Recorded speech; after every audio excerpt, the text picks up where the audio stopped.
एक बार जोरदार ताली बजाकर इनका स्वागत वंदन अभिनंदन। जो इस पवित्र पावन भगवान देवाधिदेव महादेव के पवित्र चरित्र को श्रवण कर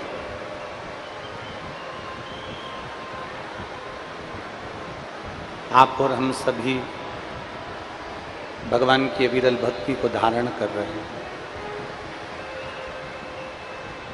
और तेरी कृपा बिना ना हिले एक भी अणु लेते हैं श्वास तेरी कृपा से बखान क्या करूं मैं राखों के ढेर का चपटी भभूत में खजाना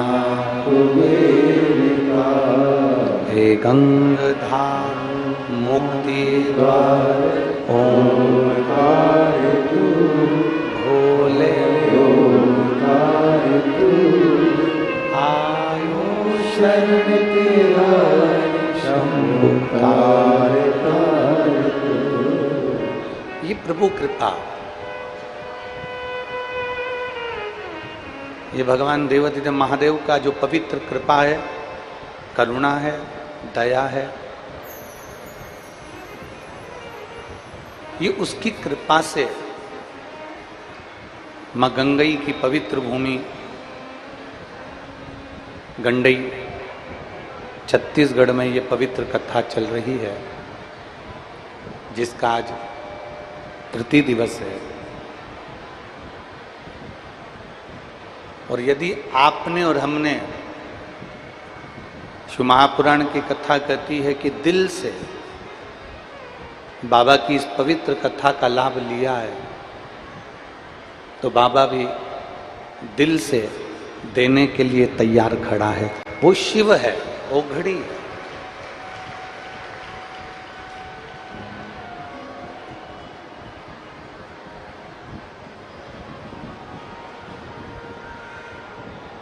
भगवान ब्रह्मा, विष्णु और महेश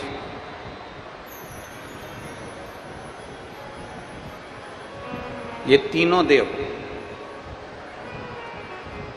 शिव महापुराण की कथा कहती है इनमें कोई भेद नहीं।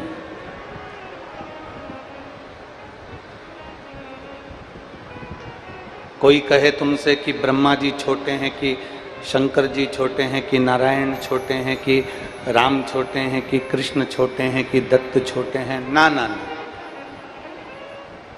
शिव महापुराण की कथा कहती है कि देवता में कभी भेद नहीं।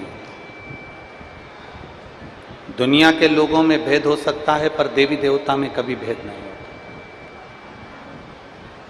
कोई देवी छोटी नहीं होती, कोई देवता छोटे और बड़े नहीं होते, वो एक बराबर। ब्रह्मा जी का कार्य अलग है, भगवान विष्णु का कार्य अलग है, भगवान शिव जी का कार्य अलग है। अब थोड़ा समझना है हमको, जितने जितने लोग आस्था चैनल पर सुन रहे हैं, जितने फेसबुक यूट्यूब पर सुन रहे हैं, और जितने मां गंगई की पवित्र भूमि गंडई क्षेत्र में बैठकर छत्तीसगढ़ की इस पवित्र धरा पर कथा को सुन रहे हैं, वो जरा विचार करिएगा।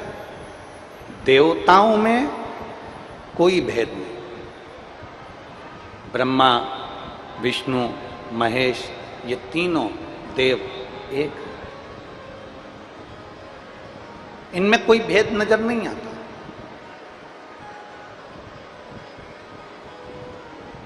ये तीनों देवता हमको सिखाते हैं कि भगवान शंकर का जो अभिषेक होता है वो 3 टेकी लगी होती है और उसके ऊपर कलश रखा होता है, और कलश में से एक एक बूंद पानी शिवलिंग के ऊपर गिरता है।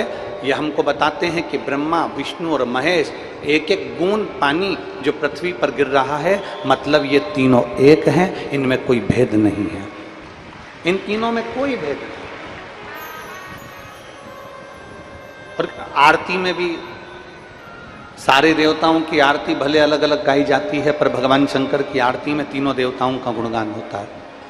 ब्रह्मा विष्णु सदा जानत भोले जानत अविवेका प्रणवक्षर के ओम अक्षर के ये तीनों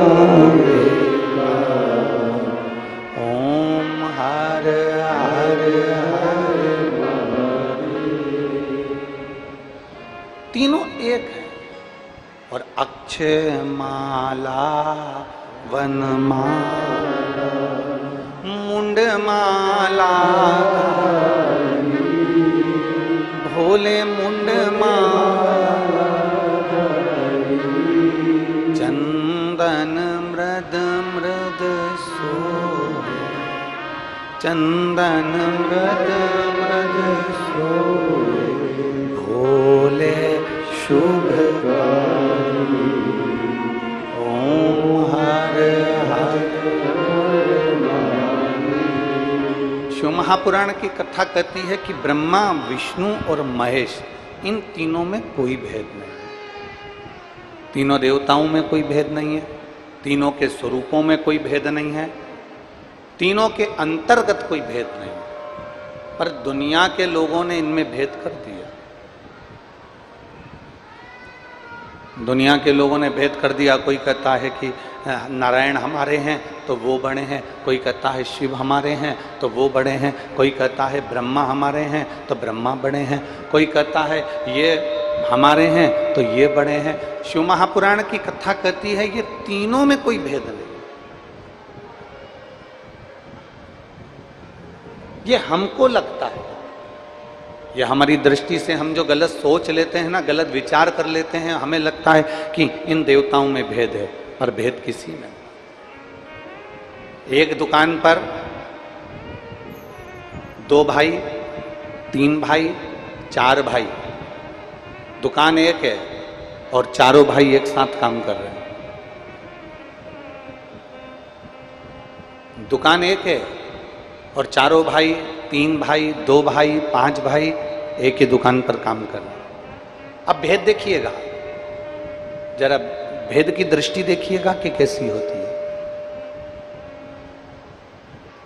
एक ही दुकान पर 2 भाई काम कर रहे हैं, एक ही दुकान पर 3 भाई काम कर रहे हैं, एक ही दुकान पर 4 भाई काम कर रहे हैं, एक ही दुकान पर 5 भाई काम कर रहे हैं। और भेद की दृष्टि क्या कहती है? बड़े भाई की पत्नी को लगता है कि मेरा पति ज्यादा कर रहा है, छोटे भाई की पत्नी को लगता है कि मेरा पति ज्यादा कर रहा है, मंझले भाई की पत्नी को लगता है कि मेरा पति ज्यादा कर रहा है। ये दृष्टि हमारी उत्पन्न हुई।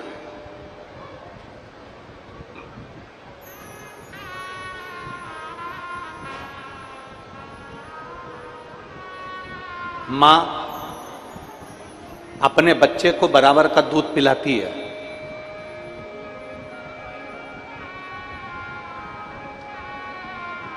जितना बड़े बेटे को पिलाएगी उतना छोटे को पिलाएगी, उतना मंझले को पिलाएगी, उतना संजले को पिलाएगी। मां अपने बच्चे को बराबर का दूध पिलाती है। मां की दृष्टि में यह भेद नहीं रहता कि मैं बड़े को ज्यादा पिलाऊं कि छोटे को ज्यादा पिलाऊं। मां को अपने बच्चे की सुरक्षा का ध्यान रखना होता है, इसलिए मां उसको बराबर का दूध पिलाती है। उसी तरह परमात्मा में भेद नहीं होता। परमात्मा अपने बच्चों का ध्यान कैसे रखना है, संसार का ध्यान कैसे रखना है, जन्म लिए जीवों का ध्यान कैसे रखना है, जलचर थलचर वायुचर में ये जन्मे इन जीवों का कल्याण कैसे करना है, ये भगवान को ज्ञात होता है। इसलिए ब्रह्मा विष्णु और महेश में भेद नहीं है। बड़ी माँ को लग रहा है, बड़ी भाभी को लग रहा है मेरा पति ज्यादा कमाता है, छोटे को लग रहा है मेरा कमाता है, मंझले को लग रहा है मेरा कमाता है, संजले को लग रहा है मेरा कमाता है। सबकी पत्नी को यह लग रहा है कि मेरा पति दिन रात मेहनत करता है और वो कमाता है। छोटा वो तो बैठा रहता है, मंझला वो तो बैठा रहता है, संजला वो तो बैठा रहता है। तो ये हमारी दृष्टि का भेद है।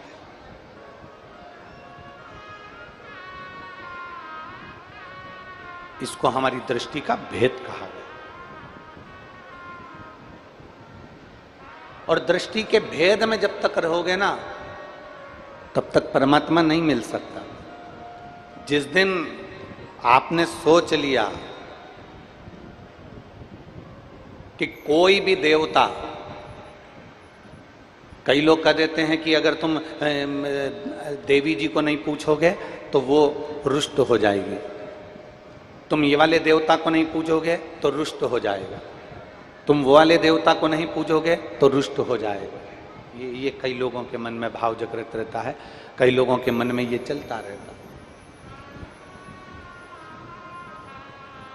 कि ये रुष्ट हो जाएंगे, वो रुष्ट हो जाएंगे। शिव महापुराण की कथा कहती है, मां, पिता, परमात्मा और गुरु। जम के बोलो कौन कौन?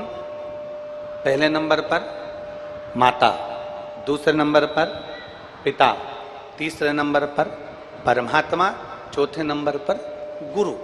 माता, पिता, परमात्मा और गुरु अगर ये रुष्ट भी होते हैं ना तो अपने भक्त का कल्याण ही करते हैं,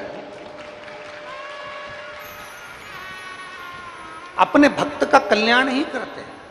माता अगर रुष्ट हुई है अपने बच्चे का कल्याण करेगी, पिता रुष्ट हुआ है अपने बच्चे का कल्याण करेगा, परमात्मा अगर रुष्ट हो गया तो वो भी अपने भक्त का कल्याण करते हैं, और गुरु अगर रुष्ट होते हैं तो वो भी अपने भक्त का कल्याण करते हैं। इनके रुष्ट होने पर कभी विचार नहीं करना कि ये रुष्ट हो गए। कोई कहे कि हमारी कुल देवी रुष्ट हो गई, कोई कह दे हमारे पितर रुष्ट हो गए, कोई कह दे हमारे ये रुष्ट हो गए। शिव महापुराण की कथा कहती है, भगवान शंकर के शिवलिंग में नवग्रह देवता विराजमान है, भगवान शंकर के शिवलिंग में पितृ देवता विराजमान है, भगवान शंकर के शिवलिंग में कुल देवी, कुल देवता, सारे देव, 33 कोटि देवता सब भगवान शंकर के शिवलिंग में विराजमान है। सारे ऋषि, सारी नदियां, सारे सरोवर, सारे पर्वत, सारे जलचर, थलचर। कभी रुद्राष्टाध्यायी का आप स्मरण करेंगे तो उसमें आता है पर्वत भी शिव है, नदी भी शिव है, तालाब भी शिव है, सरोवर भी शिव है, पशु भी शिव है, पक्षी भी शिव है, जलचर भी शिव है, थलचर भी शिव है, पृथ्वी भी शिव है, आकाश भी शिव है, संपूर्ण ब्रह्मांड शिवमय है। तो एक शंकर के शिवलिंग पर जल चढ़ाने से हमारे पितृ और हमारे कुल देवता और हमारे ग्राम देवता, हमारे नगर देवता सब प्रसन्न हो जाते हैं। केवल एक देवादिदेव महादेव को जल चढ़ाने से, एक भगवान शंकर को जल चढ़ाने से सबकी प्रसन्नता हो जाती है, सबकी प्रसन्नता हो जाती है।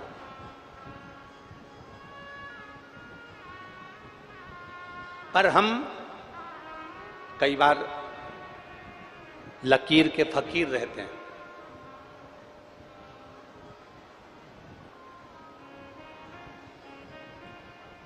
लकीर के फकीर,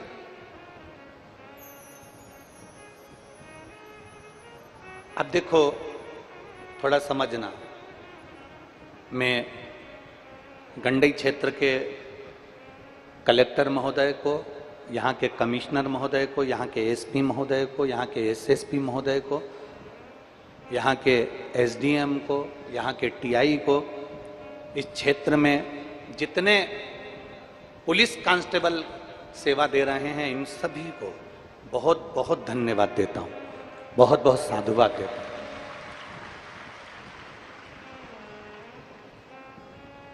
अभी तक हमने जितनी कथा करी उस कथा में जाने आने के लिए बहुत सारी रोडें होती थी, कम से कम 10 रोड 12 रोड रास्ते होते थे। पर गंडई क्षेत्र में जो कथा हो रही है इसके लिए एक ही रोड है, और एक रोड पर ट्रैफिक को कैसे रोका जाता है, एक रोड पर ट्रैफिक को कैसे कंट्रोल किया जाता है, एक रोड पर भक्त जो लाखों की संख्या में, रोज आज पानी गिर रहा है पर कल से ज्यादा भक्त आज कथा में आए हैं, इतने बरसते पानी। आप लोग तो पंडाल के अंदर बैठे हो, बाहर की अगर दशा मैं कहूंगा एलईडी पर और आस्था चैनल वालों को दिखाना कि बाहर की दशा क्या है। लोग छाता लेकर पानी में खड़े हुए हैं, और ये केवल अभी नहीं खड़े हुए, ये सुबह से ऐसे कैसे खड़े हैं कि भगवान की कथा का लाभ लेना है। अब जरा विचार करो, ये 3 लाख 4 लाख भक्त जब एक साथ रोड पर निकलते हैं तो व्यवस्था देखने में पुलिस प्रशासन, हम उसको साधुवाद देते हैं। एक बार जोरदार ताली बजाकर पूरी पुलिस प्रशासन को साधुता दी। एक रोड, उस पर कैसे कंट्रोल करना, कैसे संयमित करना, किस तरह से कंट्रोल करना, किस तरह से भक्तों को छोड़ना, किस तरह से भक्तों को पहुंचाना, ये मैं कलेक्टर महोदय को, SP, SSP, commissioner, SDM, TI, एक एक को साधुवाद देता हूं। यहाँ की पुलिस एक एक कांस्टेबल को साधुवाद देता हूं, चाहे वो महिला कांस्टेबल हो, चाहे पुरुष कांस्टेबल हो, सबको साधुवाद। आपका समझना, जनमानस को कैसे यहां तक पहुंचाना, कैसे रखना, कैसे इनको वापिस भेजना, इसकी संयमता, इसकी संयमता। अब कई बार क्या होता है, अब जरा समझिएगा, शिव महापुराण कहती है ना कि कई बार लकीर का फकीर काम हो जाता है। तो क्या होता है, कई बार एक व्यक्ति जा रहा था राजनंदगांव, अब उसने जो रास्ता पकड़ा, उस रास्ते पे मालूम पड़ा आगे पुलिया बन रही है और पुलिया का काम चल रहा है, खड्डा हुआ है, इसलिए प्रशासन ने रास्ता दूसरा दे दिया कि अब एक काम करो कि तुम इस रास्ते से जाओ। अब वो तो जिद पे अड़ जाए, नहीं मेरे पिताजी 50 साल से इसी रास्ते पे से जाते थे, तो मैं तो इसी रास्ते पे से जाऊंगा। अब वो तो जिद पे अड़ जाए कि नहीं मेरे पिताजी 50 साल से इसी रास्ते पे जाते थे, तो मैं इसी रास्ते पे जाऊंगा। आप में से कई मेरी जीजियां ऐसी बैठी हैं, कई मेरे जीजा ऐसे बैठे हैं, कई मेरी बेटियां बैठी हैं, कई मेरे बेटे ऐसे बैठे हैं जो कई बार नहीं, हम ऐसे पूजन करते थे प्रदोष की, तो हम ऐसे ही करेंगे, हम शंकर जी को ऐसे भजते थे तो हम ऐसे ही भजेंगे। नहीं, कई बार रोड पर से रोड को डिवाइड किया जाता है, परिवर्तित किया जाता है कि आप यहां से निकल कर जाओ क्योंकि रोड का काम चल रहा है। जो व्यक्ति जिद्दी होता है, नहीं मैं तो इधर से जाऊंगा, और गाड़ी लेकर चले जाता है और आगे जाके मालूम पड़े पुलिया में गिर जाता है, तो फिर दुख उसको भी होता है और दूसरे को भी होता है। शिव महापुराण की कथा कहती है, आप पहले क्या करते थे, आपकी जिंदगी पहले क्या थी, आप क्या चल रहे थे, आप क्या कर रहे थे, आप अपने जीवन को कैसे जी रहे थे। 15 साल, 20 साल, 25 साल, 30 साल, 14 साल, 20 साल पहले आपने क्या करा, वो आपकी जिंदगी अलग थी। क्योंकि अब रोड परावर्तित हो गया, अब रोड मार्ग दूसरा हो गया है, इसलिए हमको थोड़ा बदलाव की जरूरत है, हमारी जिंदगी को बदलाव की जरूरत है। अब माताएं लकीर की फकीर हो जाती हैं, मेरी सास ने मुझे इतना दुख दिया, मेरी सास मुझे रोटी बाद में खाने देती थी, मेरी सास कहती थी कि इतना पल्लू रखो, मेरी सास कहती थी कि ऐसे रहो, और तुम आज की बहू को कहती हो तू ऐसी रहे, मेरी सास ने ऐसा करा था, मेरी सास ऐसी कहती थी, मेरी सास ऐसी कहती थी। तो बताओ ईमानदारी से बोलो, तुम ज्यादा अपनी बहू को लकीर का फकीर बनाओगी, टॉर्चर करती जाओगी, टॉर्चर करती जाओगी, तो आज की बहू सुनेगी? अरे बोलो तो जम के नहीं। बल्कि तुम्हें सोचना चाहिए कि जो तुम्हारी सास ने तुम्हारे साथ करा, हम अपनी बहू के साथ नहीं करेंगे, उसको आगे बढ़ाएंगे। वो हमें सोचना, हमें विचार करना, हमारी दृष्टि ऐसी करना है। पर हम क्या सोच के बैठे, मेरी सास ने तो मुझसे घर लिपाया था, तो बहू से कह रही जा बाहर से गोबर लेकर आ, लिप। तो बहू ने कहा मम्मी यहाँ तो कोटा लगा है, यहाँ मार्बल लगा है, यहाँ तो अच्छी जमीन है, मैं कपड़े से पोछा फेर देती। नहीं, गोबर लेके आ फिर। हमारी सास भी तो फिरवाती थी फिर। अब बहू कह रही है मम्मी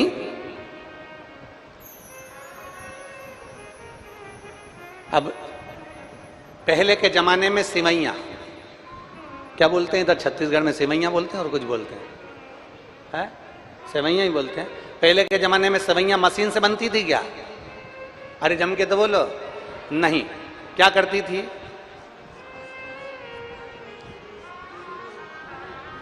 बोलो बोलो, सही है कि गलत है? हाथ से सिवैया बनती थी। अब आज के जमाने में क्या आ गई? मशीन।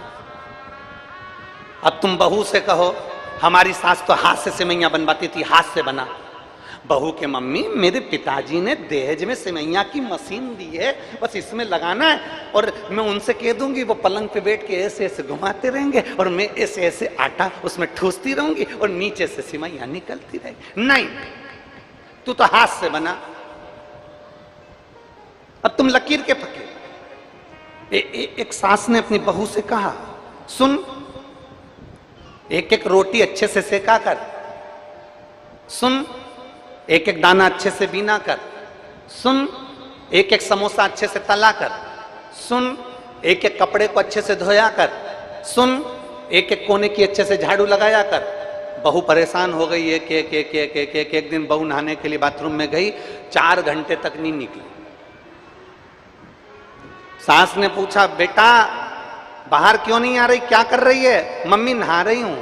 तो तू 4 घंटे पहले की अंदर गई है, तू 8 बजे की घुसी है और 11-12 बज रही है, तू आ क्यों नहीं रही? मम्मी एक एक बाल को शैम्पू कर रही हूं। अब एक एक बाल में शैम्पू लगा रही। लकीर के फकीर नहीं बनना।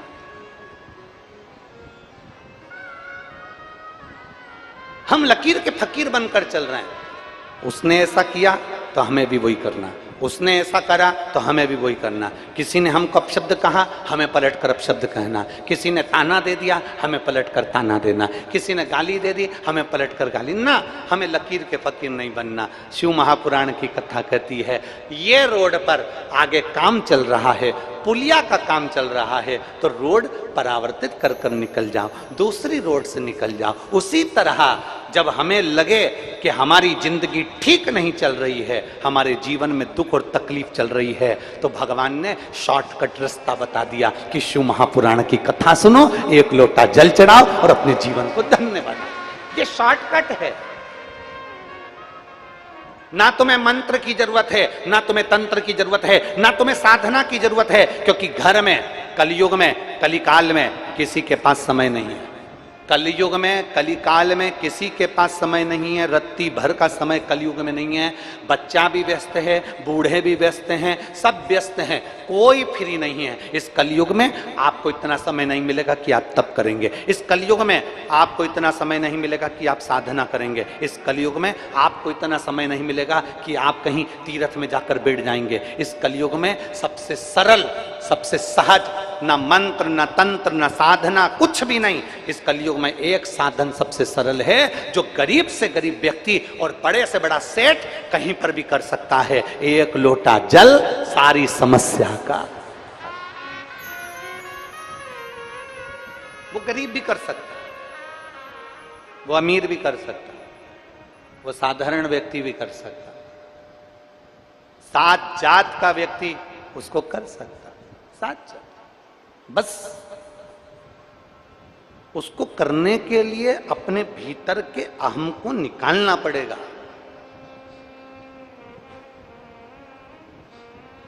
उसको करने के लिए अपने भीतर के अहंकार को निकालना पड़ेगा। गांव में कुआं, उस कुएं में 7 जात का व्यक्ति, गांव का पूरा गांव उस कुएं से पानी भरता, पीता। एक कुआं, 7 जात का व्यक्ति उस कुएं से पानी पीता। एक काली कुतिया आई और कुएं में गिर गई। अब कुतिया कुएं के अंदर गिरी। अब वो कुआं बदबू मारने लगा, बहुत तेज बदबू मार रहा था। सारे के सारे गांव के लोग एक विद्वान व्यक्ति के पास में गए और उनसे पूछा, महाराज जी ये बताओ, अपने गांव में एक कुआं 7 जात का व्यक्ति पानी पीता है और कहीं से पानी का साधन नहीं है, उसमें एक काली कुतिया आकर गिर गई है और बदबू मार रही है, क्या करें? महाराज जी ने कहा, एक काम करो, यज्ञ करवाओ, कुएं से बदबू चली जाए। यज्ञ करवाया, बदबू नहीं गई। फिर किसी ने कहा, यहां भंडारा करवाओ, बदबू चली जाएगी। भंडारा करवाया, बदबू नहीं गई। फिर किसी ने कहा, कन्या भोज कराओ, कन्या भोज कराया, बदबू नहीं गई। फिर किसी ने कहा, भगवान की कथा करवाओ, कथा करवाई, बदबू नहीं गई। कुएं में से लगातार बदबू आती रही। गांव के लोगों ने सोच लिया, यज्ञ अनुष्ठान, कथा, भंडारा सब करके देख लिया, कुएं की बदबू नहीं गई। अब लगता है कि इस कुएं में किसी का श्राप लग गया, इस कुएं में किसी का श्राप लग गया। अब छोड़ो इस कुएं को, दूसरा कुआं बनाएंगे। गांव के लोगों ने विचार करा, थोड़े दिन बाद नया कुआं बनाएंगे। 15 दिन के बाद उसी गांव में एक संत आ गए। सारे गांव के लोग हाथ जोड़कर बोले, बाबा जी हमारे गांव में एक कुआं 7 जात का आदमी पानी पीता है और उस कुएं में काली कलर की कुतिया आके गिर गई है, बदबू मार रही है। संत ने पूछा तुमने क्या करा? संत ने पूछा तुमने किया क्या?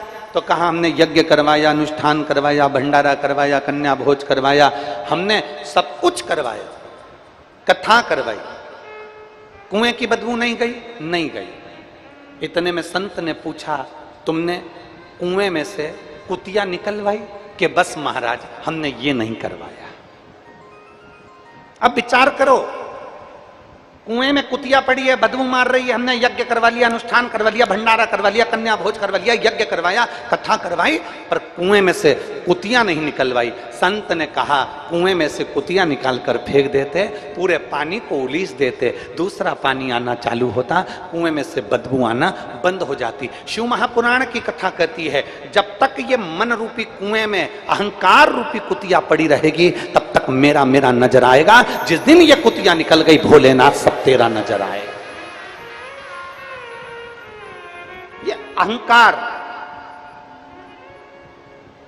ये अभिमान जब तक हमारे भीतर है तब तक हमको लगता है कि मैं जो कर रहा हूं बहुत अच्छा कर रहा हूं, मैं जो कर रही हूं बहुत अच्छा कर रही हूं, मेरे बराबर दुनिया में कोई नहीं कर सकता, मेरे बराबर संसार में कोई नहीं कर सकता। और शिव महापुराण की कथा कहती है अरे मत बुरे कर्म कर बंदे वरना पछताएगा, भगवान की आंखों से तू बच नहीं पाएगा, तू बच नहीं पाएगा।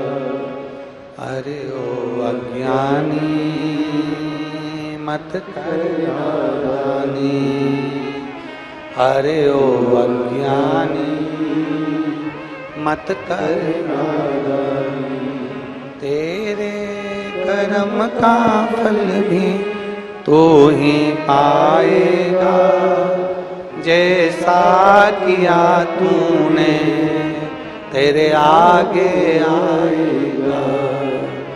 मत बुरे कर्म कर बंदे वरना पछताएगा, भगवान की आंखों से तू बच नहीं पाएगा, तू बच नहीं पाएगा। हम लकीर के फकीर ना बन। हमारी सास ऐसे करती थी तो हमें वैसे ही करना।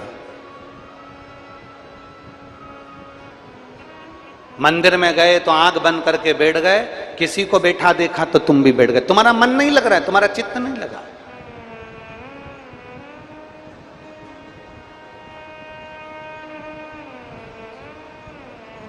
शिव महापुराण की कथा कहती है किसी को देखकर कभी कुछ मत करो, अगर करना है तुम्हारा दिल बोले तो श्री शिवाय नमस्तुभ्यम बोलो, तुम्हारा दिल बोले तो शंकर जी के मंदिर में जाकर 1 लोटा जल चढ़ाओ, तुम्हारा दिल बोले तो तुम टीवी चालू कर कर शिव महापुराण की कथा देखो, तुम्हारा दिल बोले तो तुम भगवान शंकर की सेवा करो, तुम्हारा दिल बोले तो तुम शंकर की स्तुति करो। अगर तुम्हारा मन नहीं बोले तो समय बर्बाद मत करो, अपने घर पे रहो, टीवी देखो, नाटक देखो और खूब बेहतरीन खाना बना बना के खूब खाओ, मना नहीं है। दिल करे तो कथा में जाओ, मन करे तो टीवी खोलकर कथा देखो, दिल करे तो भगवान शंकर के मंदिर जाओ, दिल करे तो शिव की स्तुति गाओ, दिल करे तो शंकर को 1 लोटा जल चढ़ाओ। जबरदस्ती नहीं है, किसी के ऊपर कभी हमने प्रेशर नहीं दिया। आज तक इस व्यासपीठ से हमने किसी को प्रेशर नहीं दिया कि तुम्हें मंत्र बोलना ही पड़ेगा, श्री शिवाय नमस्तुभ्यम बोलना ही पड़ेगा, तुमको ये करना ही पड़ेगा, तुमको मंदिर जाना ही पड़ेगा। हमने इस व्यासपीठ से आज तक किसी पर प्रेशर नहीं दिया। तुम्हारा दिल करे, जिस दिन सारे जमाने की ठोकर खाया हो, सारी दुनिया के हाथ जोड़कर देख लो, सारी दुनिया की ठोकर खाकर आ जाओ और तो भी तुम्हारा काम ना हो, उसके बाद मेरे शंकर के मंदिर में जाना चालू कर देना, फिर बताएं कि बाबा तुम्हारा हाथ पकड़ता है कि नहीं पकड़ता। इतना तो जरूर कहा कि सारे जमाने की ठोकर खाया, सारी दुनिया के हाथ पैर जोड़ लो, सबसे विनती कर लो, ए भैया मेरा काम, भैया एक पत्र है, पत्र में उसने लिखा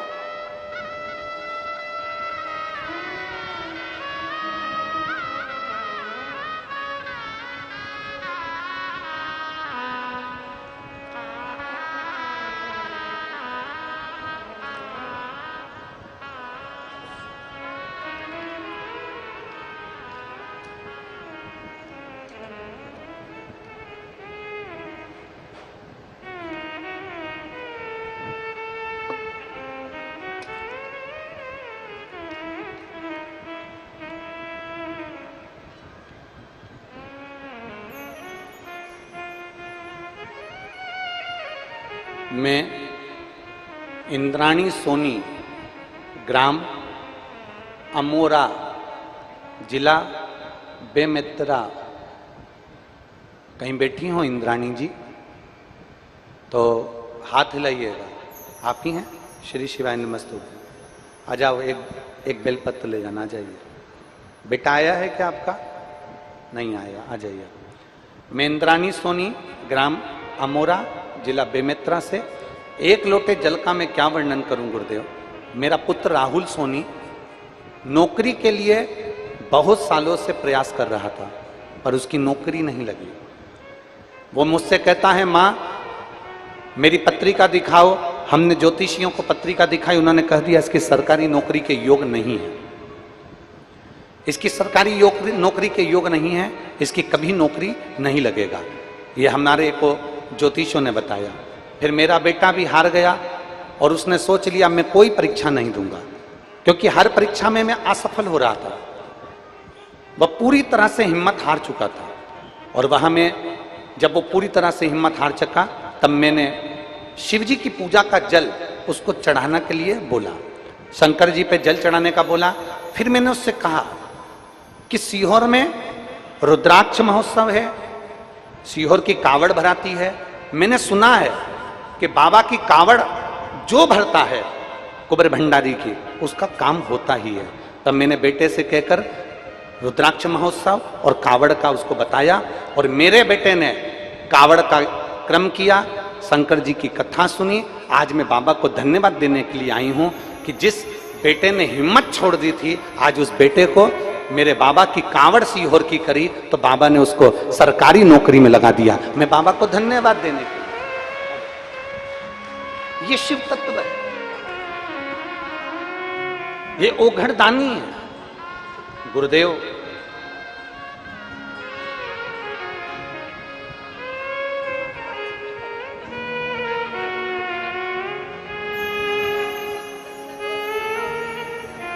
दीदी कह रही हैं जब उसने फॉर्म भरा तो एक नौकरी नहीं, बाबा ने उसको 2 नौकरी दी, और ये शिव कृपा।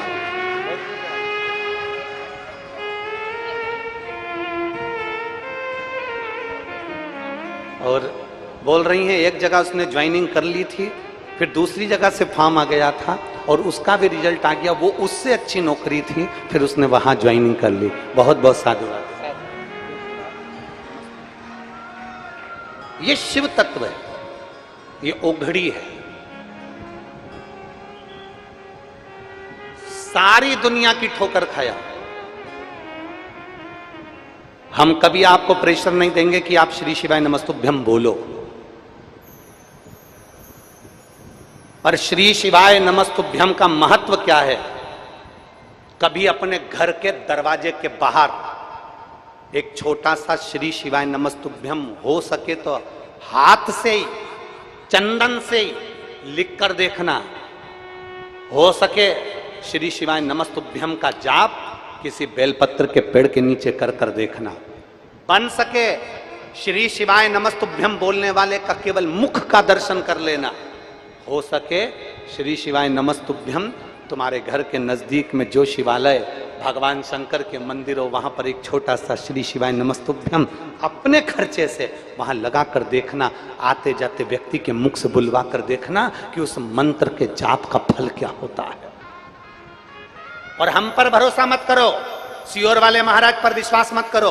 भरोसा करो शिव महापुराण पर, शंकर जी की शिव पुराण गीता प्रेस गोरखपुर की खरीदो और उसको पढ़ो। विद्येश्वर संहिता में लिखा है श्री शिवाय नमस्तुभ्यम बोलने वाले का मुख का दर्शन, श्री शिवाय नमस्तुभ्यम कहने वाले के मुखाग्रविंद का दर्शन हजारों अश्वमेध यज्ञ के बराबर फल दे देता है। उसे पढ़ो, अध्ययन करो, ज्ञान प्राप्त करो।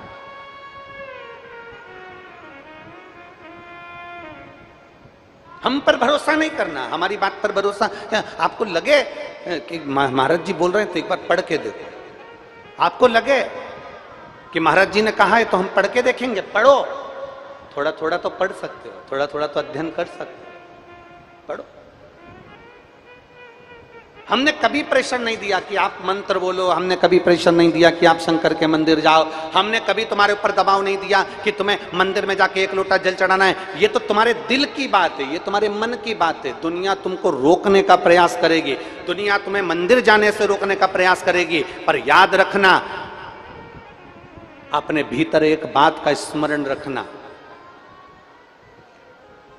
भगवान शिव से कहते रहना, मेरे भोलेनाथ मेरे शरीर को और मेरे देश को किसी के पराधीन मत करना। मेरे भोलेनाथ मेरे शरीर को और मेरे देश को किसी के पराधीन मत करना।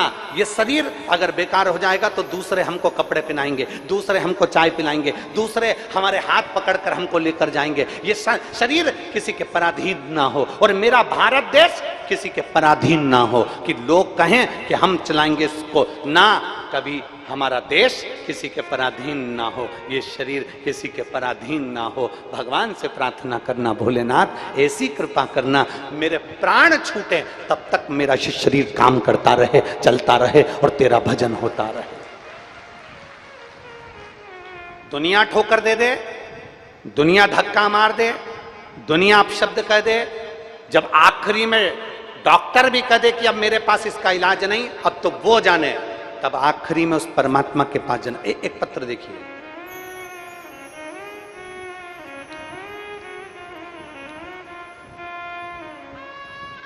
मैं शिप्रा गुप्ता,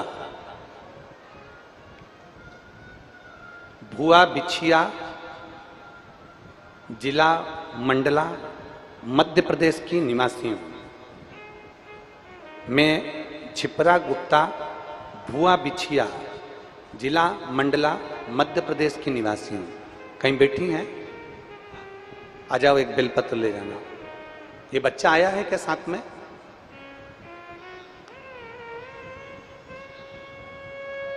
अगर ये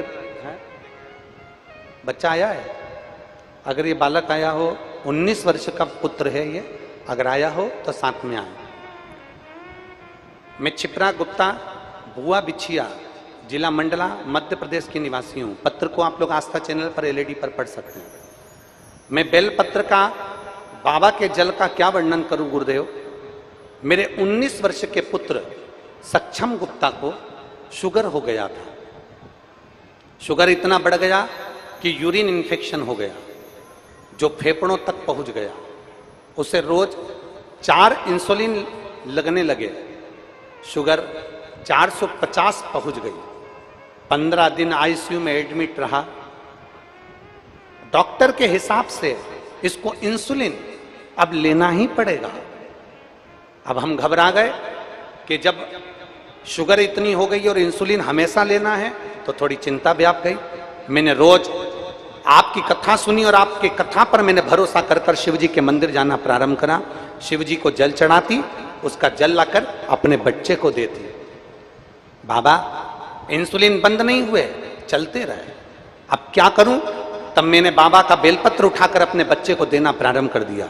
कुबेरेश्वर धाम पहुंच गई, कुबेरेश्वर धाम से रुद्राक्ष लेकर आ गई और उस रुद्राक्ष को जल में गलाती और बाबा को चढ़ाकर बेलपत्री और कुंदकेश्वर महादेव के नाम से उसको पिला देती।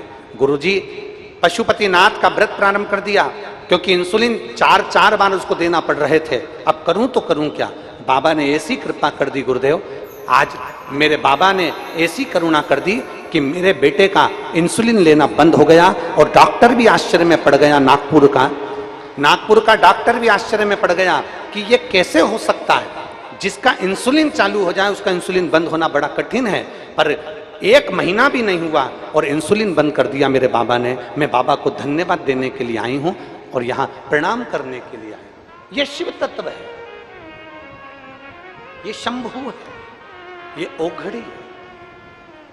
और तेरी कृपा बिना न हिले एक भी अणु, लेते हैं श्वास तेरी, प्रेशर बढ़ाओ प्रेशर, लेते हैं श्वास तेरी कृपा से तनु तनु, बखान क्या करूं मैं राखों के ढेर का, चपटी बबूल में खजाना कुबेर का, हे गंगधार मुक्ति द्वार ओंकार तू, भोले ओंकार तू, आयो शरण किया शंभु तार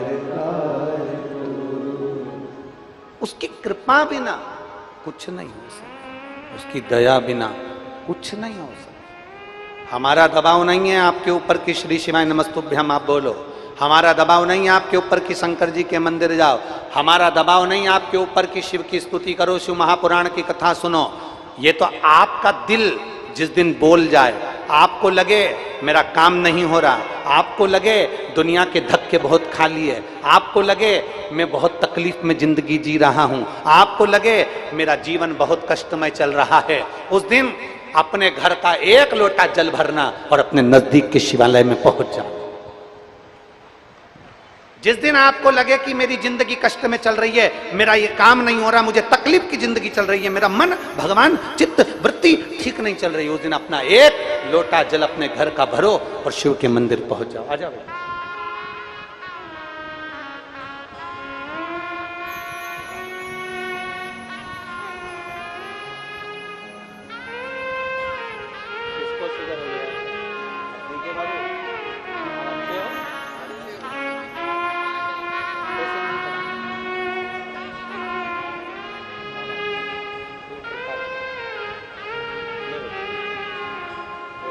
तो ठीक हो गया बाबू, अब क्या हुआ ना आवाज ठीक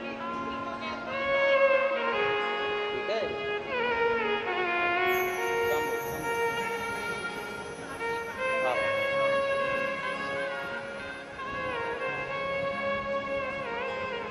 जिसको 4 बार इंसुलिन लेना पड़ रहा हो शुगर के लिए, दवाई गोली चल रही हो, वो दीदी कह रही हैं कि मेरे बेटे को अब एक भी टेबलेट नहीं खाना पड़ती, एक दवाई नहीं लेना पड़ती। कई लोग हमसे प्रश्न करते हैं सीहोर के रुद्राक्ष में ऐसा क्या है? हम कहते हैं खरीद कर नहीं दिया जाता सीहोर का रुद्राक्ष, पैसे से नहीं बेचा जाता सीहोर का रुद्राक्ष, कोरियर नहीं करा जाता सीहोर का रुद्राक्ष। यहां तक आपको खुद सीहोर पहुंचकर बाबा के आगे हाथ फैलाकर उससे रुद्राक्ष लेकर मांगकर लेकर आना और फिर उसका असर देखकर 3 महीने के अंदर हमको बताना कि रुद्राक्ष ने असर करा कि ना। क्या है सीहोर के रुद्राक्ष? वो सहज नहीं है, सरल नहीं है। अच्छे अच्छे रिसर्च सेंटर रुद्राक्ष पर रिसर्च कर रहे हैं कि इस रुद्राक्ष में ऐसा क्या है कि लोगों का cancer, kidney, liver, thyroid, sugar, BP, psoriasis, kidney जैसी बीमारियां भी ठीक हो रही हैं। आखिर इस रुद्राक्ष में है क्या? दिल से मांगोगे, दिल से बोलोगे, दिल से प्रार्थना करोगे। कंकर शंकर की पूजन कुबेरेश्वर धाम की धरा पर पहुंचकर जब तुम कंकर को बीन कर उसकी पूजन करते हो, दिल से जब प्रार्थना कर कर जाते हो, मेरे बाबा ऐसा है कि 3 महीने तक बैग मत खोलना, 3 महीने में उसी बैग को लेकर मेरा कुबेर भंडारी वापिस बुला लेता है। ये उसकी कृपा है, ये उसकी उदारता, ये उसकी दया है।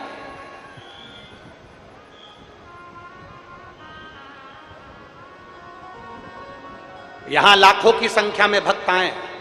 ये कथा तो 24 तारीख को विराम हो जाएगी, 30 तारीख को विदिशा मध्य प्रदेश में प्रारंभ हो जाएगी। दोपहर में 1 बजे से 4 बजे तक विदिशा की, मध्य प्रदेश की विदिशा की पवित्र भूमि से कथा प्रारंभ हो जाएगी। कभी मौका मिले तो पंडाल में बैठकर सुनना और विचार करना कि शिव महापुराण पंडाल में बैठकर सुनने का और बाबा से प्रार्थना करने का क्या फल होता है, क्या प्राप्त होता है, क्या देता है मेरा उघड़दानी, क्या देता है। कभी विचार करें।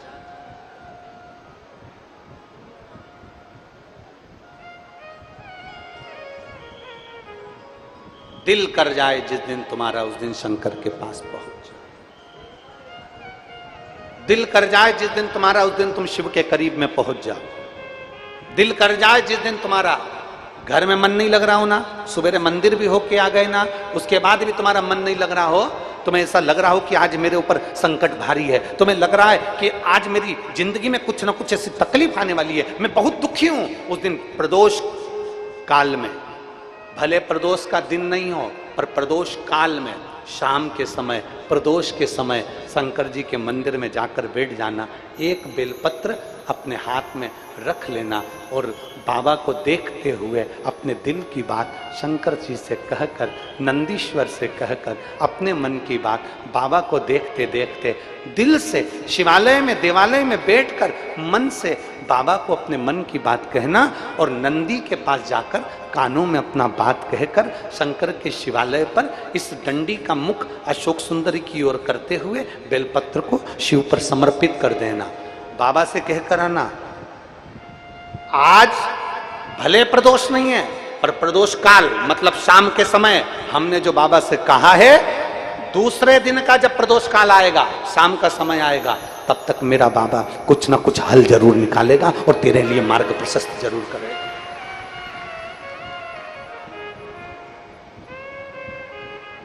सीहोर की जो कावड़ है 17 अगस्त को शनिवार के दिन, इसलिए हमने प्रदोष के दिन की रखी कि सुबह से लेकर रात्रि तक भी अगर कोई कावड़ को भर रहा है, कावड़ चढ़ा रहा है, कावड़ का आनंद ले रहा है, तो उसके दिल की बात मेरा कुबेर भंडारी सुने।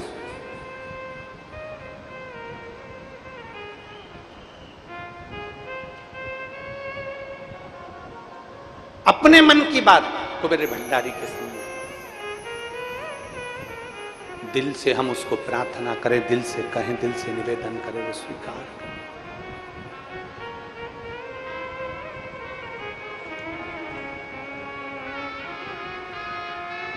और महाराज वो कहते हैं ना, बड़ी दूर किनारा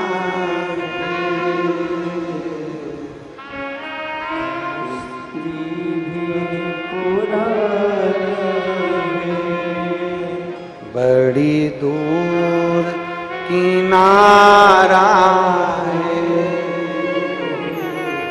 कश्ती भी पुरानी है, भोले बाबा सुन भी लो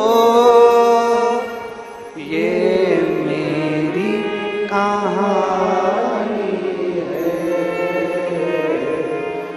बड़ी दूर किनारा है,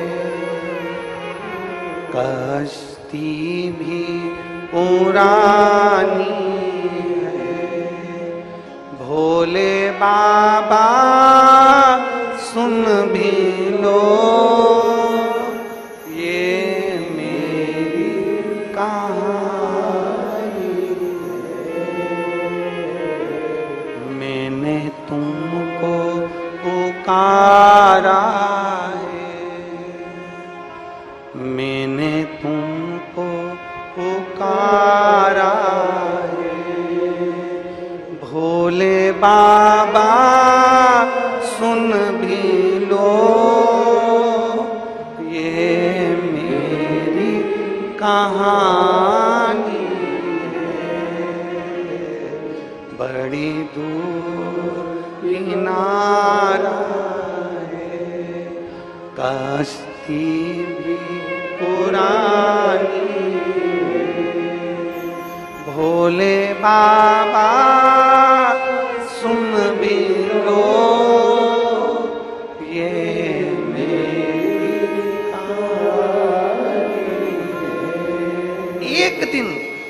मेरे महाकाल को, एक दिन मेरे महाकालेश्वर को, एक दिन मेरे कुबेरेश्वर महादेव को दिल से, जिस दिन दिल दुख रहा हो, जिस दिन मन दुख रहा हो, उस दिन एक बेलपत्र लेकर, भले तुम सुबह जल चढ़ाया है, भले तुम एक लोटा पानी चढ़ाया है, परंतु तुम्हारा दिल जब कर जाए, दोपहर में, शाम को, प्रदोष काल में एक बेलपत्र लेकर मेरे बाबा के पास पहुंच जाना।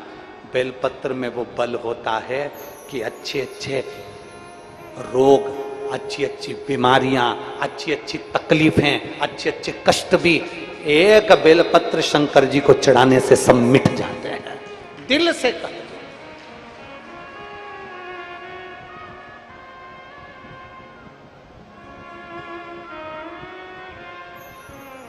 मेरे बाबा सुन भी लो ये मेरी कहानी है। भगवान शिव से अपने मन की बात कहते हुए उसको दिल से एक बेलपत्र बाबा को अपने मन से कहना, बाबा बड़ी आस लगाकर आई हूं, आज बड़ा दिल दुख रहा है, बड़ा तकलीफ है, बड़ा कष्ट है, तू संभालना, तेरे ब्रह्मलोक के देवता ब्रह्मा जी हैं, वैकुंठ लोक के देवता भगवान विष्णु हैं, और पृथ्वी का देवता मेरा देवाधिदेव महादेव है। पृथ्वी के देव हैं देवाधिदेव महादेव।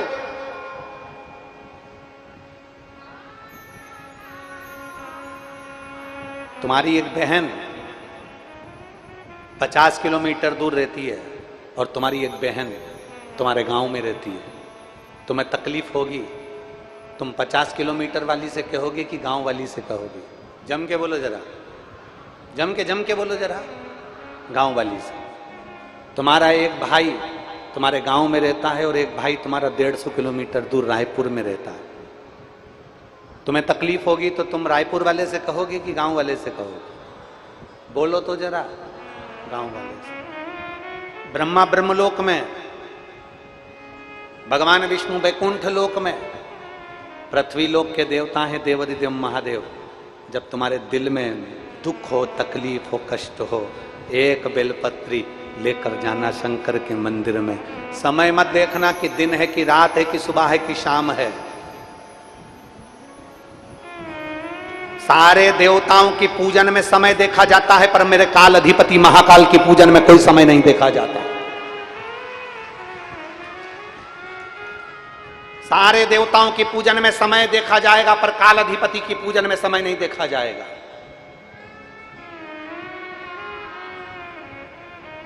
तकलीफ समय देखकर नहीं आती, मौत समय देखकर नहीं आती। अगर मौत आ जाए और तुम उससे कहो कि देखो मैं रात को 9 बजे मरूंगी, अभी तू जा, मान जाएगा कोई? दुनिया मान सकती है, मृत्यु नहीं मान सकती। तकलीफ, दुख, कष्ट, बीमारी, टेंशन, तकलीफ, ये समय देखकर नहीं आती। इसलिए शंकर भगवान के पास जाने का कोई समय नहीं है। जिस दिन तुम्हारा दिल कर जाए, जब दिल कर जाए, तब महादेव के मंदिर में एक बेलपत्र लेकर पहुंचना और अपने मन की बात देवाधिदेव महादेव से कह देना, वो सुने।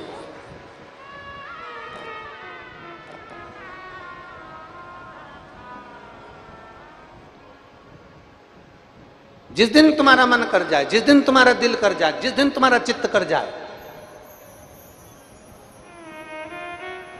जिस दिन तुम्हारा हृदय कह जाए कि आज मैं मेरे को बाबा से बात करना है, मुझे मेरे बाबा से बोलना है,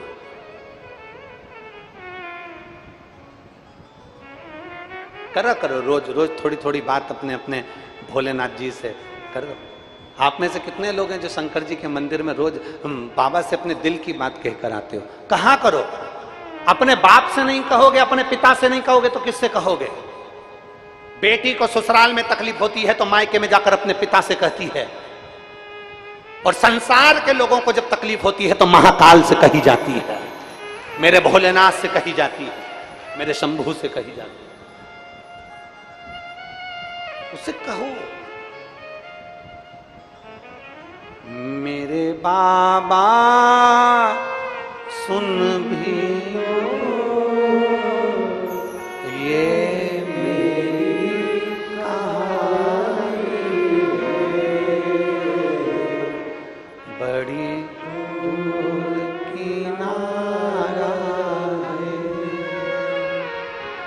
कश्ती भी पुरानी है, भोले बाबा सुन भी लो ये मेरी कहानी है। मैंने तुमको पुकारा है, मैंने तुमको पुकारा, भोले बाबा सुन भी लो ये मेरी कहानी है। दिल से, बाबा से, मन से अपने हृदय की बात कहकर जब आप शिव के द्वार पर जाओगे, उसके पास बैठोगे, उससे बात करोगे, वो सुन लेगा, सुनेगा।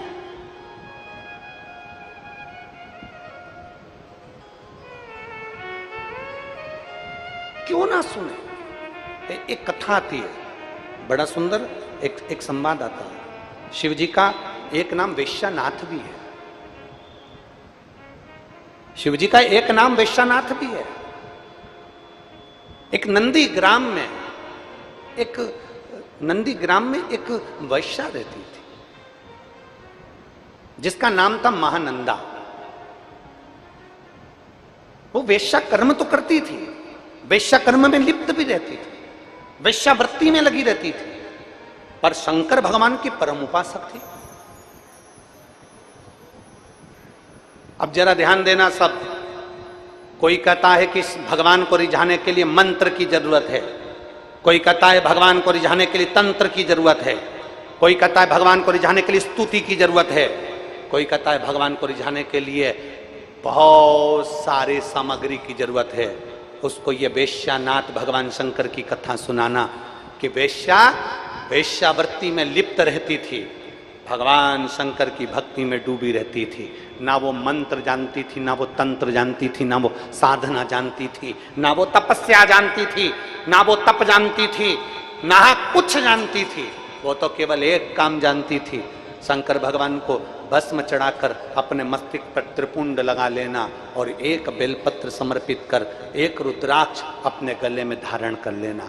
उसके वेश्यालय में जो आता था उसके गले में वो रुद्राक्ष पिना देती थी।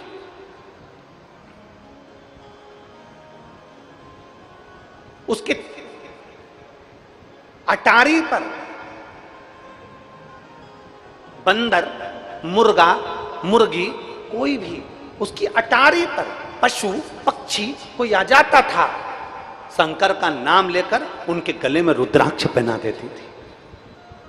अब जरा विचार करिए, थी कौन? वैश्या। महानंदा उसका नाम था। अब महानंदा वैश्या,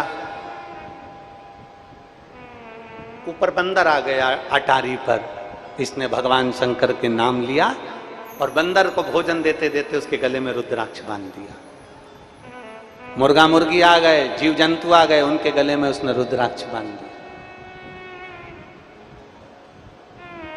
इसके वेश्यालय में अगर कोई पुरुष आता था इसका नृत्य देखने के लिए, इसकी सुंदरता के चक्कर में, तो उसके गले में पहले ये रुद्राक्ष पिना देती थी। शिव की बड़ी उपासक थी। बहुत दुनिया के कई तप कर करके मर गए, उनको शंकर नहीं मिले। दुनिया के कई मंत्र और तंत्र कर करके मर गए, उनको शंकर नहीं मिले। ये तो वेश्यावृत्ति करने वाली वेश्या थी, वेश्यावृत्ति।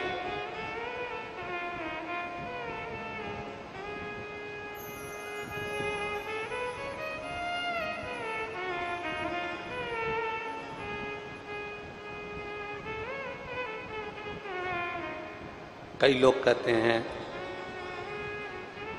उंगली उठाने वाले कह देते हैं, सियोर वाले मिश्रा जी को तो ये नहीं आता, सियोर वाले मिश्रा जी को वो नहीं आता। हम तो हमारी व्यासपीठ से पहले से कहते आ रहे हैं, ना हमको संस्कृत का कोई शब्द आता है ना हमें कुछ आता है। हमें तो केवल एक काम आता है, भगवान भोलेनाथ को एक लोटा जल चढ़ाओ, श्री शिवाय नमस्तुभ्यम बोलो, पंचाक्षर मंत्र नमः शिवाय बोलो, ओम नमः शिवाय बोलो, शंकर का भजन करो, कीर्तन करो, स्मरण करो। आडंबर मत करो, दिखावा मत करो। दुनिया की दृष्टि में जैसे हो वैसे की वैसे रहो। एक बेटा अगर कलेक्टर बन जाता है वो कलेक्टर दुनिया की निगाह में होगा। एक बेटा कमिश्नर बन जाता है, एसपी बन जाता है, टीआई बन जाता है, वो दुनिया की निगाह में टीआई, कमिश्नर, कलेक्टर होगा।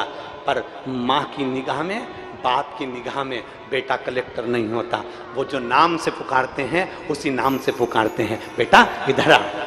बेटा दुनिया की निगाह में कलेक्टर होगा, दुनिया की निगाह में एसपी होगा, टीआई होगा, मंत्री होगा, संतरी होगा, कलेंत्री होगा, विधायक होगा, सांसद होगा, बड़े से बड़ा मंत्री पद होगा। दुनिया की निगाह में वो बड़ा होगा, पर माँ बाप की निगाह में वो बड़ा नहीं होता। उसी तरह जैसे हो वैसे ही रहो।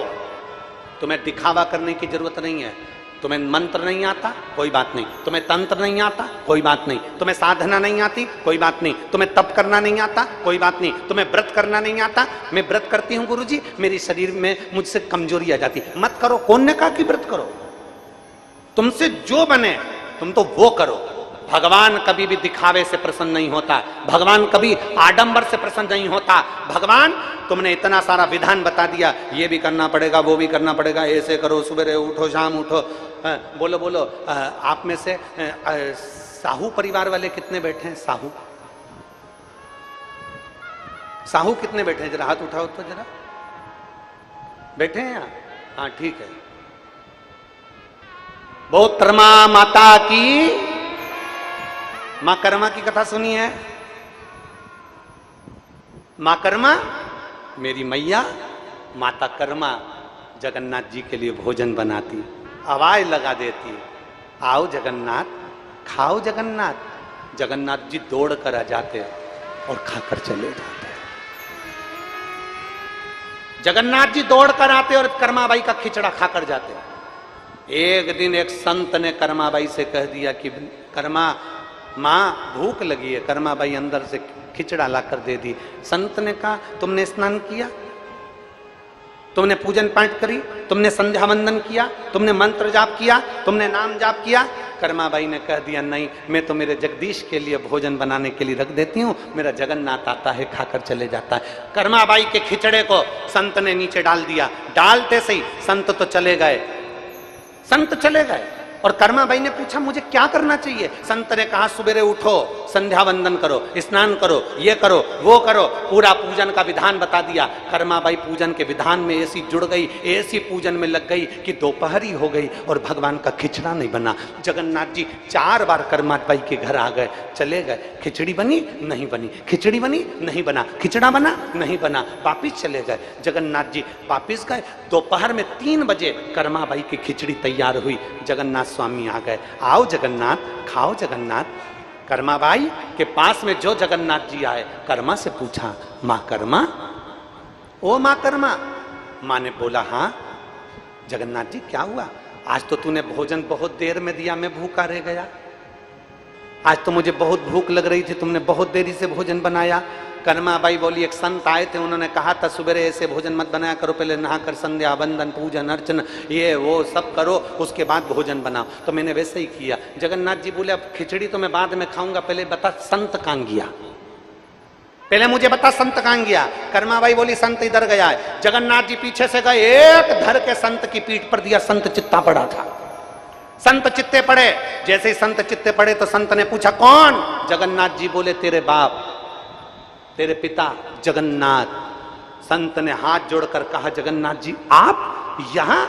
भगवान बोले ये सब बात दूसरी है, पहले कर्माबाई के यहाँ जा और बोल करा जैसे तू खिचड़ी बनाती थी वैसे ही बना और जगन्नाथ जी को भोग लगा। जैसे तू खिचड़ा बनाती थी वैसे खिचड़ा बना और जगन्नाथ जी को भोग लगा। कर्माबाई के यहाँ संत जाकर कहते हैं कर्मा भगवान मंत्र से नहीं, भगवान साधना से नहीं, कर्मा भगवान तंत्र से नहीं, भगवान दिखावे से नहीं, कर्मा भगवान जप और साधना से नहीं मिलते। कर्मा तेरे जैसी भक्ति चाहिए, जगन्नाथ घर में आ जाते हैं। तेरी जैसी भक्ति चाहिए। बोल मां कर्मा माता की। तुम्हें तो गौरव महसूस होना चाहिए। संपूर्ण साहू समाज को अपने आप में एक छाती फूलना चाहिए। आप साधारण नहीं हो, आप मां कर्मा के वंशज हो, जिनके घर में जगन्नाथ जी भोजन करने आते थे। आपको तो प्रसन्न होना चाहिए कि हमारी साहू समाज मां कर्मा बाई के वो वंशज हैं। मां कर्मा जिनके घर में जगन्नाथ जी मांग कर भोजन करते थे।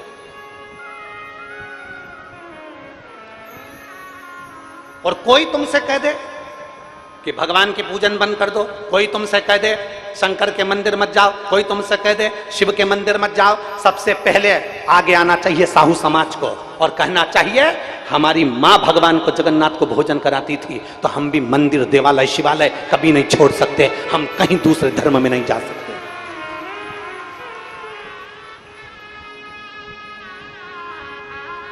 सहज नहीं है। मां कर्मा के जीवन के वृतांत को अगर आप श्रवण करेंगे तो मां मां है।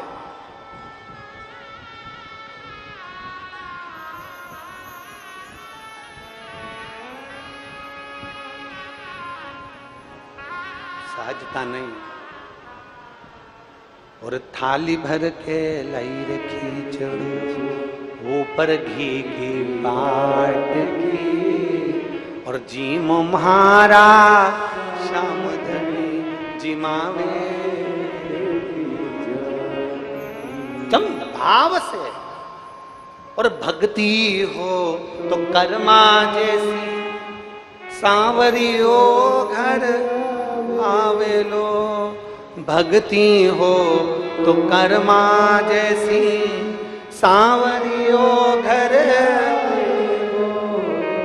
और सोहन लाल लोहाकर प्रभु को हर्ष हर्ष गुण गावेलो।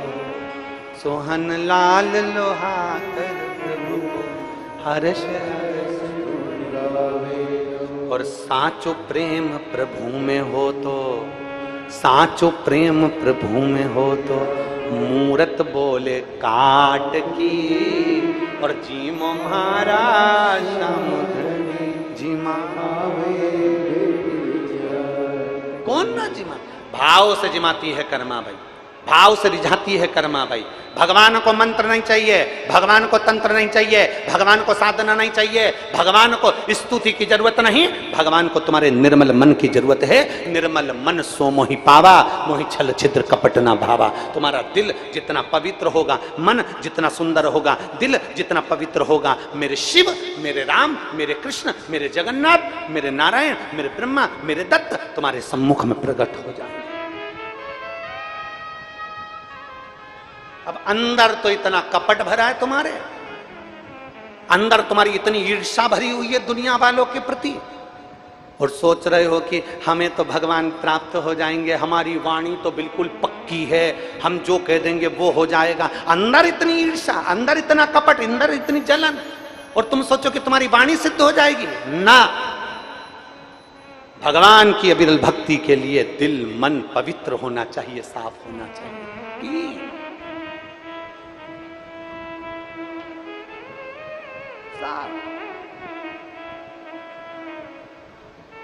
और साचो प्रेम प्रभु में हो तो, अरे साचो प्रेम प्रभु में हो तो, अरे मूरत बोले काट की, और जीमो महाराज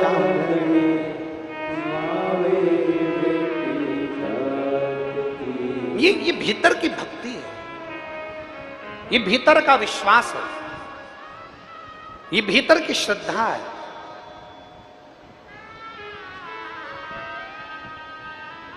भीतर की भक्ति, भीतर का विश्वास, भीतर की श्रद्धा, यह हमारे भीतर।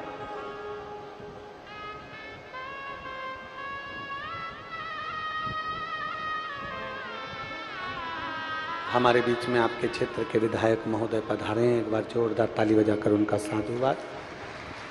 साधु एक भीतर का विश्वास, भीतर की भक्ति, श्रद्धा। आमंत्रित करता हूं मैं विधायक जी को, आ जाइए, आ जाओ एक बार, व्यासपीठ को नमन कर लो। हमारे भीतर का विश्वास, हमारे भीतर की भक्ति, हमारे भीतर की दृढ़ता हमारे शंकर को हमारे करीब में लेकर आ जाती है।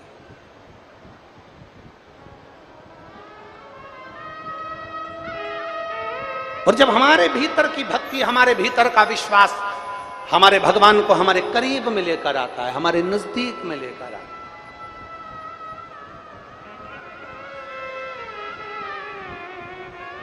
महाराज, कोई कहे मंत्र जपो, कोई कहे तंत्र करो, कोई कहे ये करो, और साचु प्रेम मूरत बोले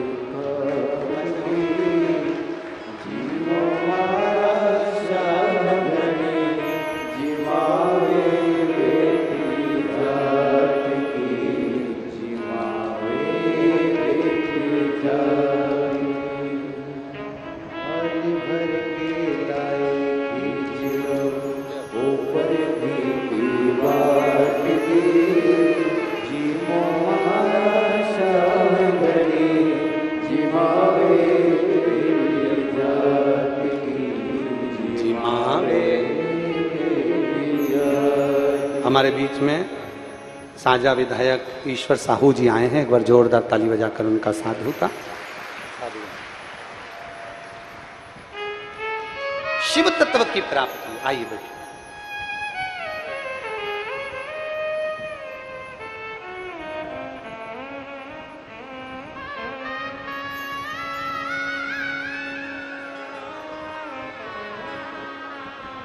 एक विश्वास को प्रकट करिए, एक भरोसे को दृढ़ी करिए, और जिस दिन तुम्हारा विश्वास और तुम्हारा भरोसा दृढ़ी हो जाएगा, उस दिन परमात्मा को मिलने में देरी नहीं लगेगी। विश्वास, भरोसा।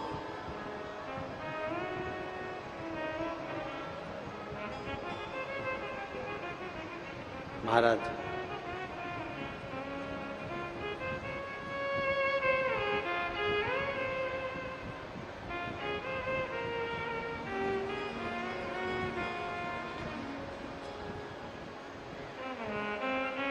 शिव को पुकारने के लिए भगवान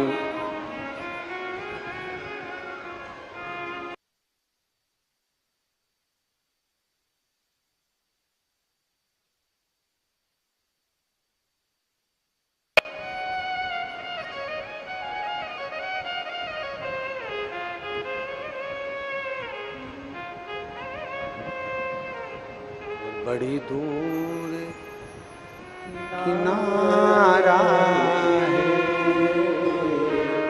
कश्ती भी पुरानी है, भोले बाबा सुन भी लो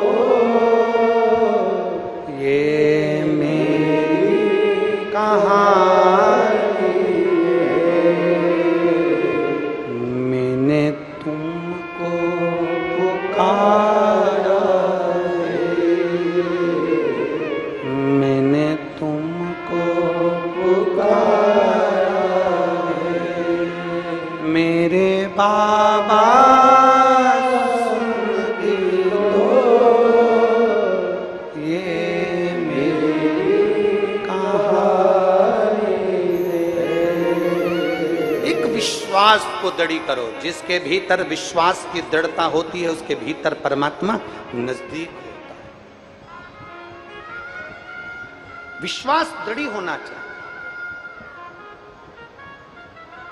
अब महानंदा वैश्या अटारी पर बाना रह जाता, उसके गले में भोजन कराते कराते रुद्राक्ष बांध देती।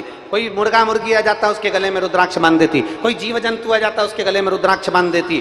कोई वेश्या के घर में कोई पुरुष उसकी सुंदरता के लिए, उसके नृत्य के चक्कर में, उसके चक्कर में आता तो उसके गले में रुद्राक्ष बांध देती। स्वयं त्रिपुंड लगाती है, गले में रुद्राक्ष धारण करती है। कोई मंत्र नहीं जानती, कोई तंत्र नहीं जानती, कोई साधना नहीं जानती, पर भगवान शंकर की अविरल भक्ति करती है। वेश्यावृत्ति करने से पहले शंकर की आराधना में लीन रहती है, शिव की भक्ति में डूबी रहती है।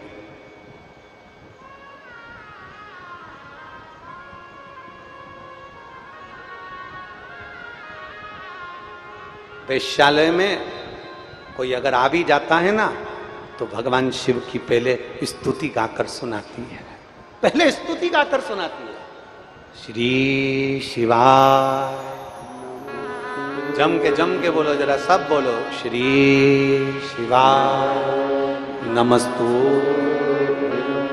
श्री शिवाय नमस्तु, श्री शिवाय नमस्तु, श्री शिवाय नमस्तु। दिल से बोलती है, दिल से पुकारती है।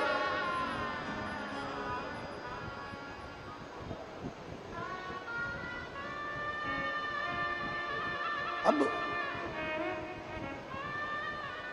शिव शिव है, उगड़दानी उगड़दानी है, शंकर शंकर है। मेरे बाबा परीक्षा बहुत लेते हैं, और कितनी भी परीक्षा की घड़ी आ जाए, दुनिया के लोग चाहे कुछ भी कहें, समझ लेना कि मेरा शंकर परीक्षा ले रहा है, और उस परीक्षा को वो ले रहा है तो पास भी वही करेगा, चिंता करने की जरूरत नहीं,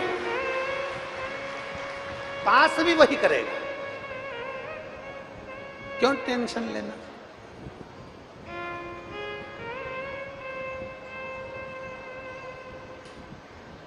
महाराज,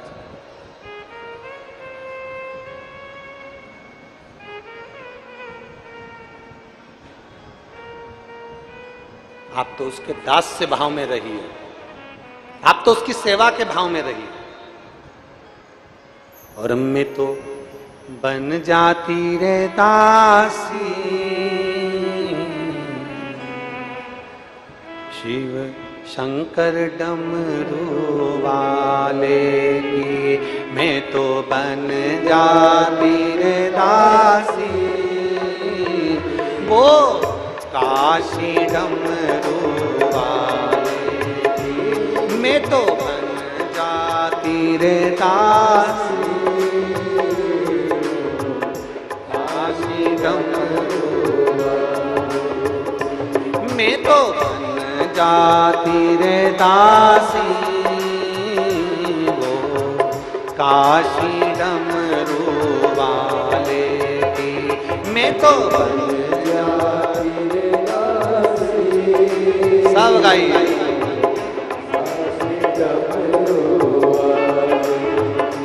वो काशी डमरू वाले की, वो काशी डमरू वाले की, काशी डमरू वाले की, काशी डमरू वाले की, वो काशी डमरू वाले की, वो काशी डमरू वाले की, काशी डमरू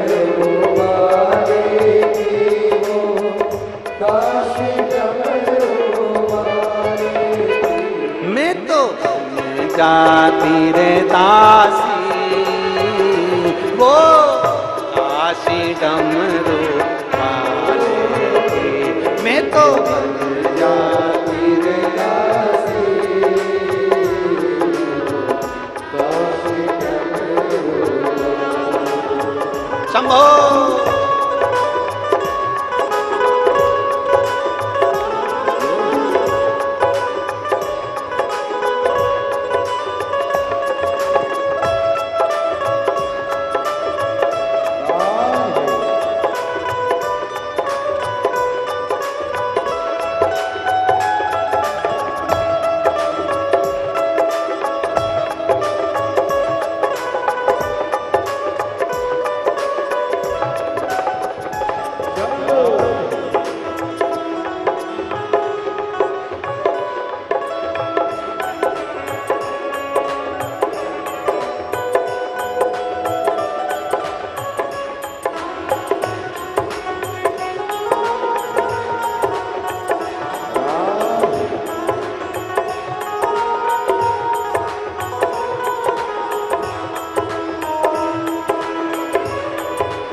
डमरू में बन जाऊं।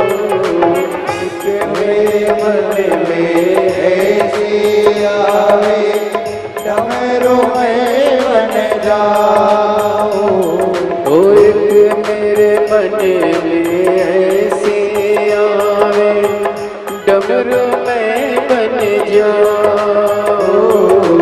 एक मेरे मन में ऐसी आवे डमरू में बन जाओ। हाथों में रखी रहती शिव शंकर डमरू वाले की। हाथों में रखी रहती शिव शंकर डमरू वाले की। मैं तो बन जाती रे दासी काशी डमरू वाले की। मैं तो बन जाती रे दासी काशी डमरू वाले की। राधे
मेरे मन में ऐसी आवे गंगा में बन जाऊं।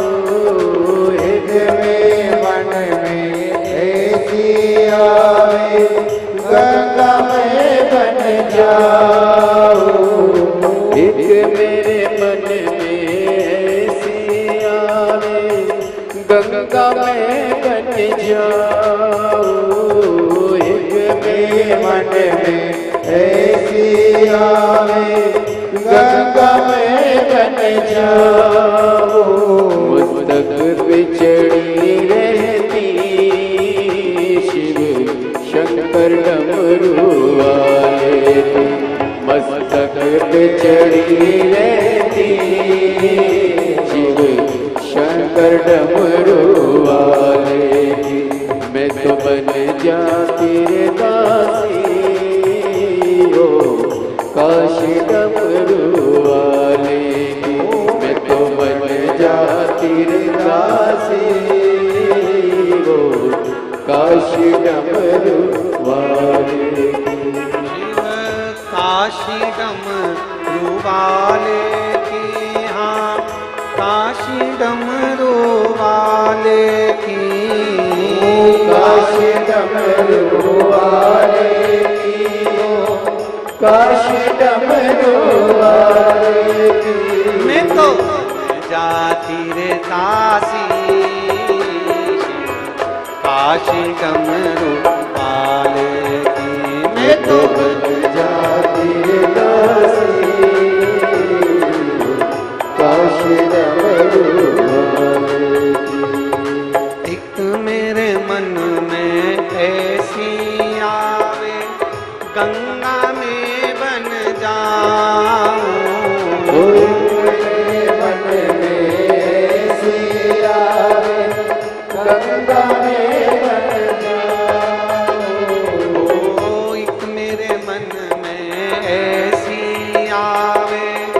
गंगा में बन जाऊं, मेरे मन में ऐसी आए, गंगा में बन जाऊं। मस्तक पे चढ़ी रहती शिव काशी डमरू वाले, मस्तक पे चढ़ी रहती काशी डमरू वाले। मैं तो बन जाती रे दासी शिव काशी डमरू वाले की। मैं तो बन जाती रे दासी, काशी डमरू वाले की।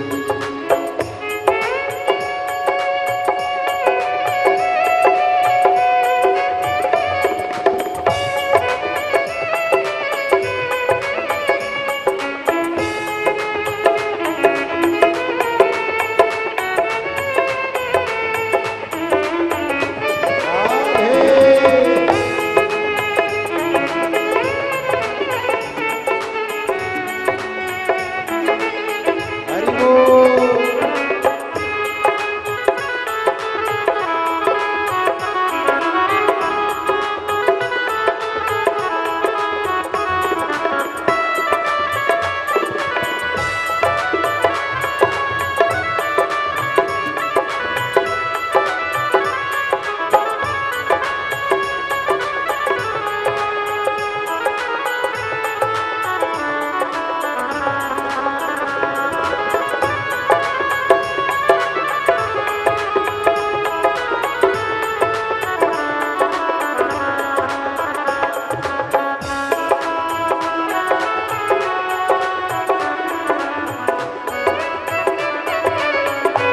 बड़े भाव से जय हो।